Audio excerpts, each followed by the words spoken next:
جو بیج اپنے چھلکے کو اترنے نہ دے وہ کبھی ایک پھلدار درخت نہیں بن سکتا۔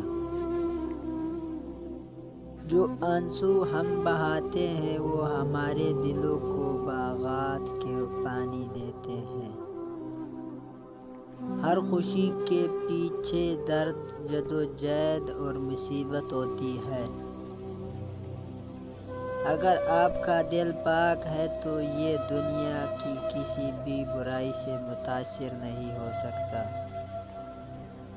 اپنوں کی طرف سے دھوکہ انسان کو ٹکڑے ٹکڑے کر دیتا ہے۔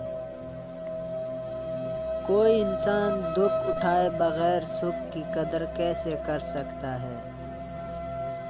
انسان کی حفاظت دراصل اس کی موت کا مقرر وقت کرتا ہے۔ دیکھنا یہ ہے کہ ہم نے سفر میں اللہ کو اپنے ساتھ مددگار بنایا ہے یا نہیں۔ اگر ہاں تو ہر منزل آسان ہو جائے گی اور اگر نہیں تو شیطان ہمارے ساتھ موجود ہے۔ اللہ کو کبھی بھی خدا مت کہنا، کیونکہ اللہ صرف ایک ہے اور خدا بے شمار ہوتے ہیں۔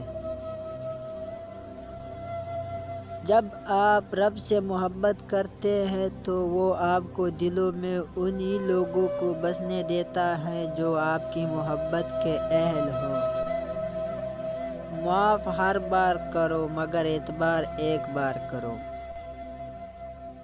سہنے والوں کو اگر صبر آ جائے تو کہنے والوں کی اوقات دوکڑی کی رہ جاتی ہے۔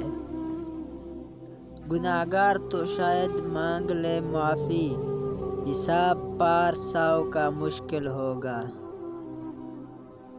ہو سکتا ہے دنیا میں منافق بازی لے جائے مگر آخرت سچے لوگوں کی کامیابی کا دن ہے۔ پریشانیاں تو آتی جاتی ہے اور آتی جاتی رہے گی، تم بس اللہ سے امید مت ہارنا۔